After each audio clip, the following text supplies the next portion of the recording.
Hello, ladies and gentlemen. Welcome back to TD Fans Talk. I am live right now to introduce to you all my brand new series that I am going to be going over with all of my subscribers and all of the new subscribers that will be tuning in for this.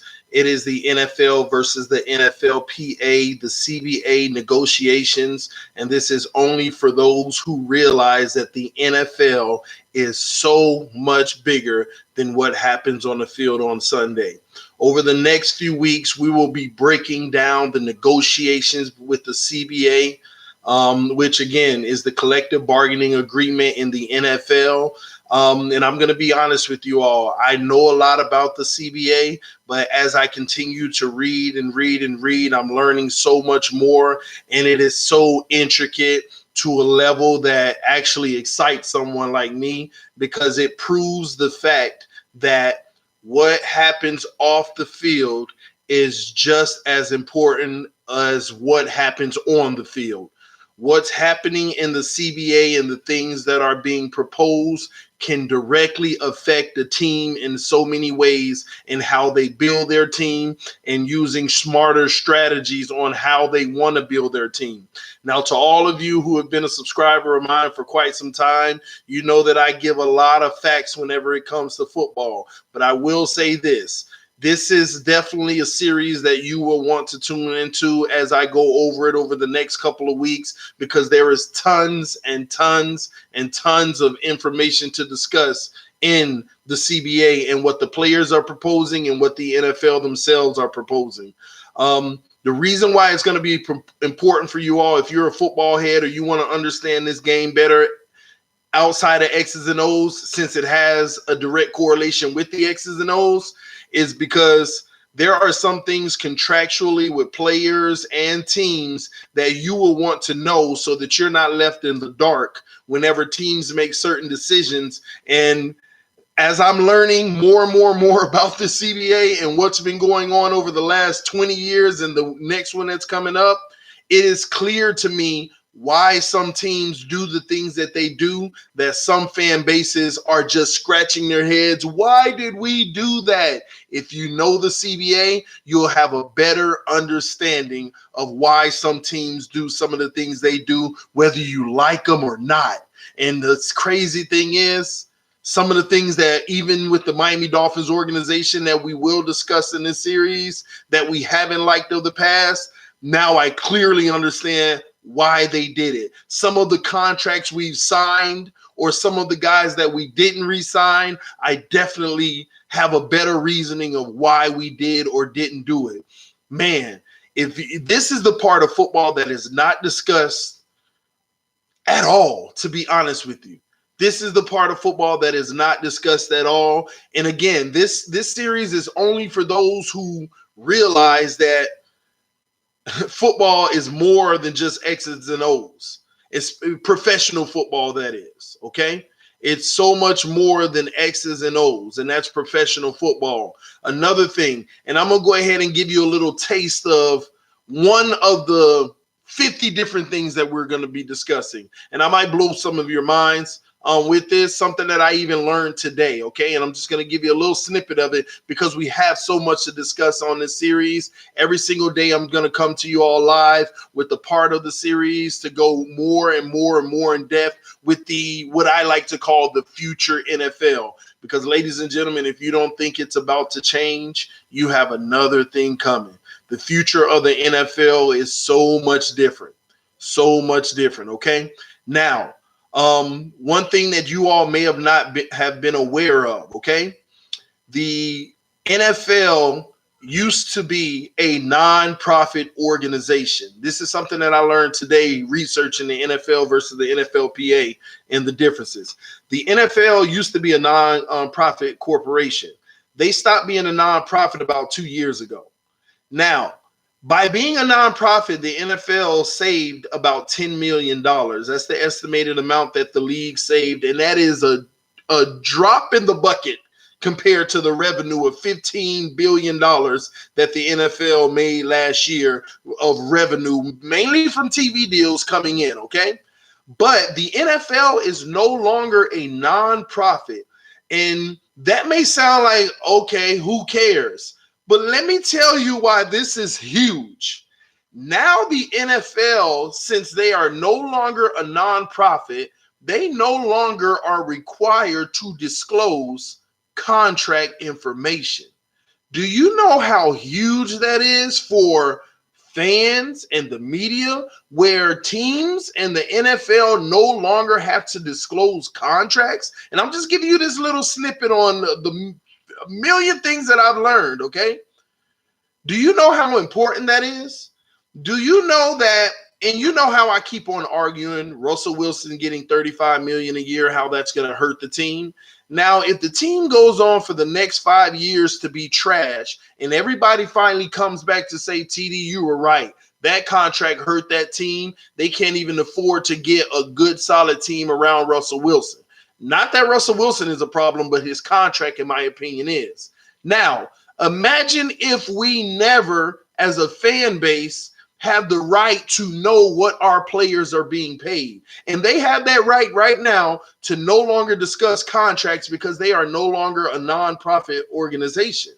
So with that being said, ladies and gentlemen, imagine us signing a player on a ridiculous deal and we're sitting here scratching our heads. Why aren't we picking up better talent in free agency? And we will never know why, because the team does not have to disclose it because the NFL is no longer a nonprofit. It is small things like that that can make a huge difference in the overall success of a fan base, which will allow the fans themselves to hold teams accountable. Huge. We would continue to blame coaches and GMs for not bringing in talent when at the end of the day, and it's still the GM's fault, but at the end of the day, just imagine if we can't see the contracts on our own team's roster. Just imagine. Omar Castro said it's actually a good thing. What makes you think that, Omar? Let me put it like this, Omar. Say 3 years from now, Josh Rosen is the man and he's getting $40 million a year. I keep giving y'all this scenario. Minka Fitzpatrick's getting 15. That's 40. That's 55. Xavier Howard's getting 15. That's 70. Christian Wilkins is getting 15. That's 85. And I don't care any other great player on our roster. I don't care who it is, but any other great player, a future first-round pick is getting 15 or whatever. That's $100,000 with 5 players. 5 players. Okay? Let's hypothetically say that we sign 3 more players on an average of 15. That's $145 million on 8 players. Wouldn't you want to know that between the other 45 players on your roster, each of them are getting the very bare minimum, league minimum, $750,000? Wouldn't you want to know that? Wouldn't you want to know that your franchise is top heavy? They got 8 players taking up about 80% of the salary cap. And then 45 players are spread out between the other 50 million. 45 players, like an average of $1 million each. Wouldn't you want to know that as a fan? Wouldn't you want to know the exact reason of why your team sucks every year? Because you got 8 amazing players, but the rest of the team around them sucks? Wouldn't you want to know why you have the best quarterback in the game, the best wide receiver in the game, the best running back in the game, the best cornerback in the game, the best defensive lineman in the game, the best safety or whatever? You got some of the best on it, but you got the lowest paid offensive line in the league by far? Wouldn't you want to know that? Wouldn't it be easy if we knew that to point to? Look at why we're losing. We have great talent, but no O-line. It would make us scratch our head every season. Why can't we put talent around our amazing players? We will want to know that we can't afford them. We will want to know if our team is making good deals or not. How else would we hold a general manager accountable? How else would we do that? I think that is a terrible idea, a terrible thing. Luckily, they are still disclosing salaries, but no longer being a nonprofit, they have the right to no longer disclose salaries, just like at your many people's place of work, where they're not nonprofit, they're for profit. And they try to tell people you can't discuss your salary with other people. These are the things that most people don't realize. The CBA is a huge contributor in how these teams organize themselves and what direction they go in. We're going to start this series. We're going to talk about what the players want in this new deal, what the owners want in this new deal, and can they come to an agreement. Early on, I can tell you that they are making good strides by starting the talks 2 years early. After the 2020 season, the current CBA will expire. The CBA that took place in 2011. CBAs are huge, guys. You need to educate yourself on them. I'm going to do my part and bringing you all the information over the next several weeks, because what better time? This is the best time to get this type of news out, because the Dolphin news is going to be slow to none. And we'll talk about how these things will impact our team going forward. The smallest things, rookie deals, we got to talk about those as well. It reminds me of Sam Bradford gets a 6-year deal worth $78 million for being the number 1 overall pick. But the new CBA has our new quarterbacks getting 4-year deals for $32 million, half, with almost the same amount of years almost. So much less money being made by rookies right now. It's a lot of things that are going to be discussed. The substance policy.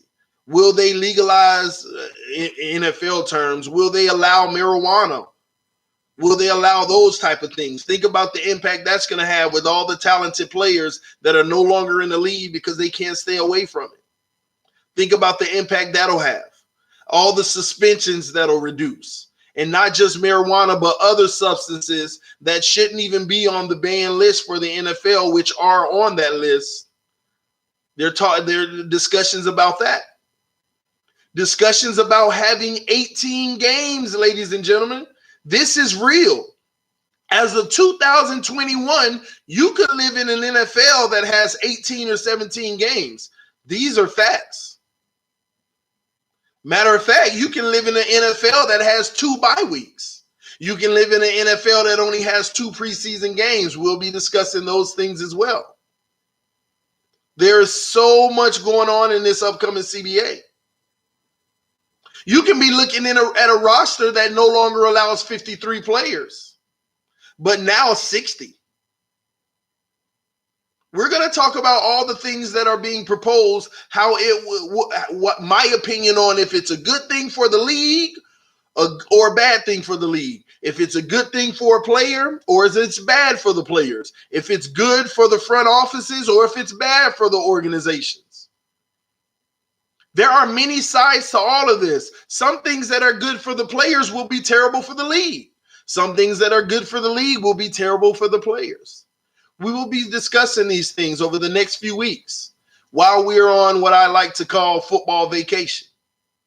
These are the conversations that need to be had so that the fan base is more educated on the bigger picture of the NFL and football, so they have a better grasp on what they see on Sunday and why they see what they see on Sunday. I'm going to bring to you the correlations. I'm going to bring to you the connections that help you understand football that much better. Can we live in an NFL where Roger is no longer commissioner? From my understanding, his contract is coming up. These are the things that we will discuss. What will his legacy be? Will he be getting this CBA where everyone's happy before he's gone? All of those things are on the table. We're even going to be talking about the health care plans for players, what they're proposing. They are not happy about the health care. We'll be talking about that as well. This is huge. But above all, do you know what the importance of the CBA is? Let me go ahead and give you a statement that was already released by the NFLPA.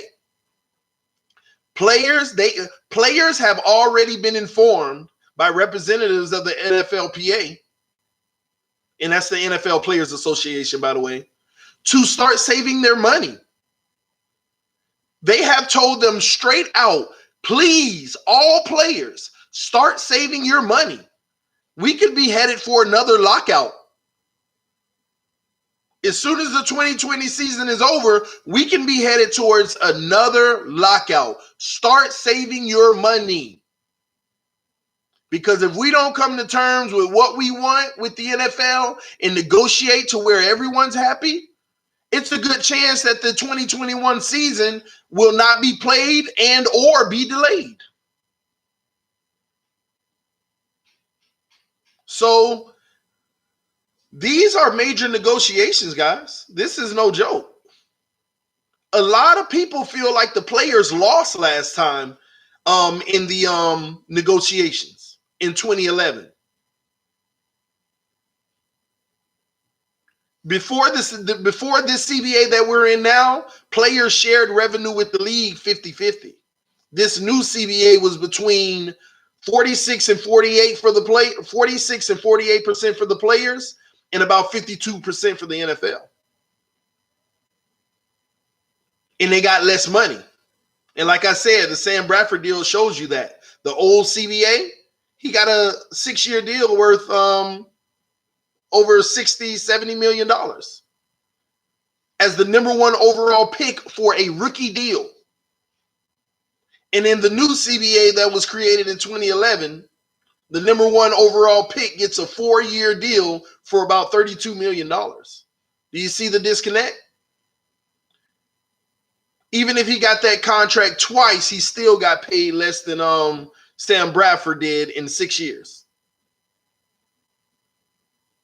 8 years of a new rookie would still be less money than what Sam Bradford got for 6 years. 5 or 6. And they're also proposing to reduce the amount of time for a rookie contract so that rookies can get off of their rookie contract sooner and get their bigger deals sooner. And that's scary. That's good for players. It's scary for teams, and the league may be neutral about that. But just imagine you got a first-round pick in the NFL. Say you get Tua next year.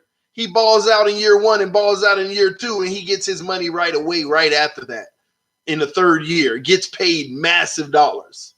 And all of a sudden, he starts to decline.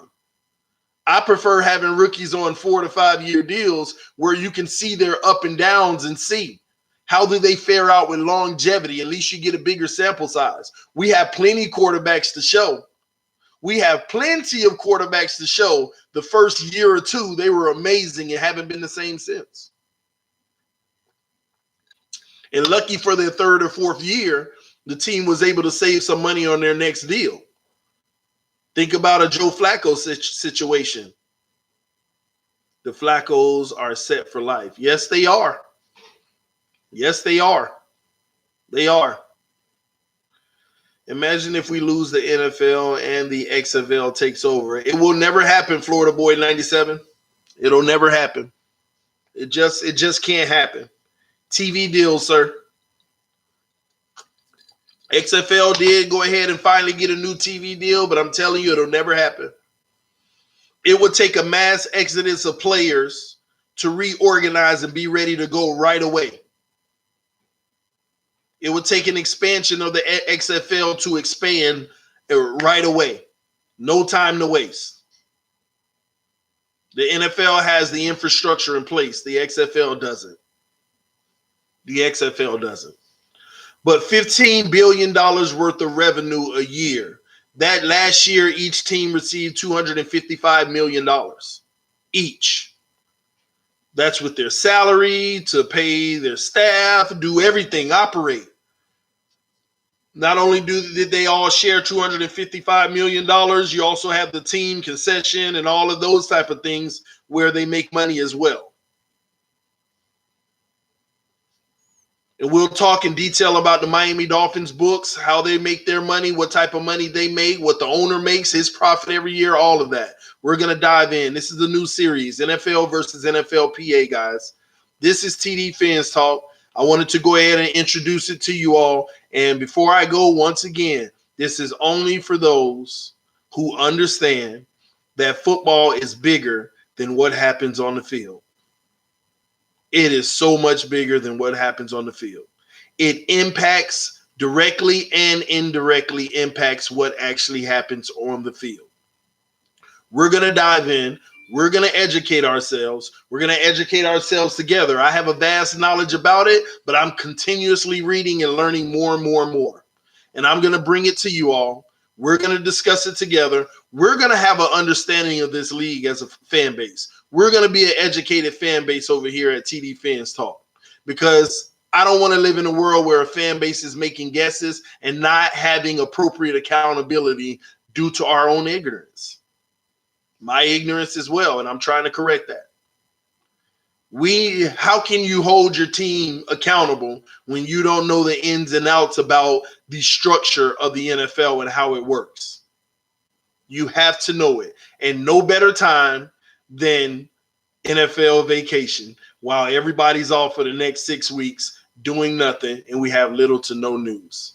This is TD Fans Talk. Let me check you guys out in the chat. Let me know what y'all think about this series. Are you going to tune in? Are you interested in it? Let me know. I look to start this series next week, guys.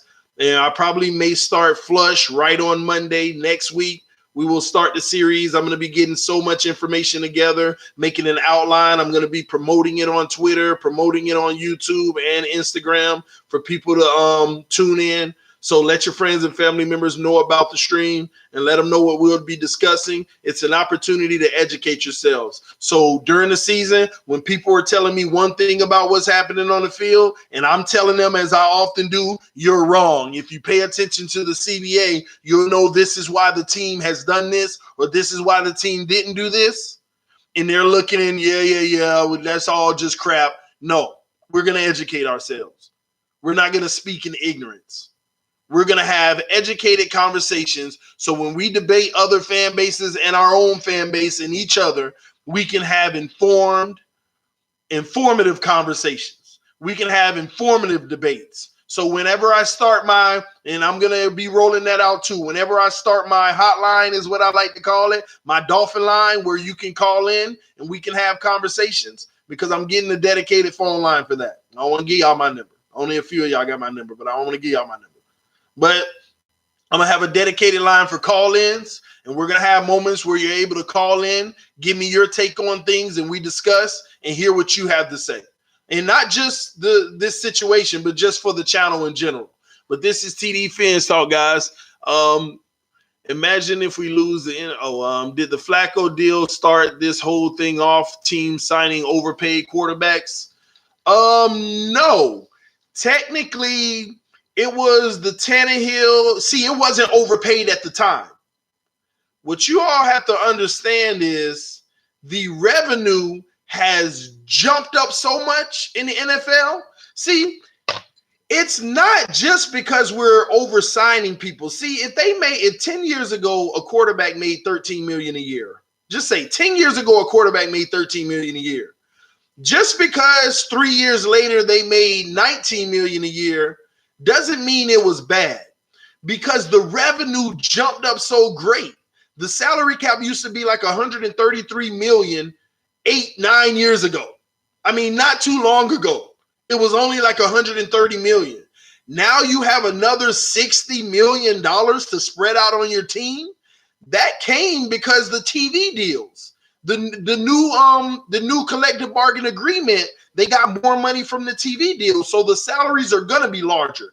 The problem is we are still in the current CBA, where the salary is supposed to be larger, where quarterbacks are making around 17, 18, 19, 20 million. But we've gotten so out of control that we're touching 35 million a year. We're acting like we're already in the new CBA deal with more money from the TV networks. And that's where the problem is in the NFL. They've jumped so far ahead, they act like we're already in the new CBA with the new contract.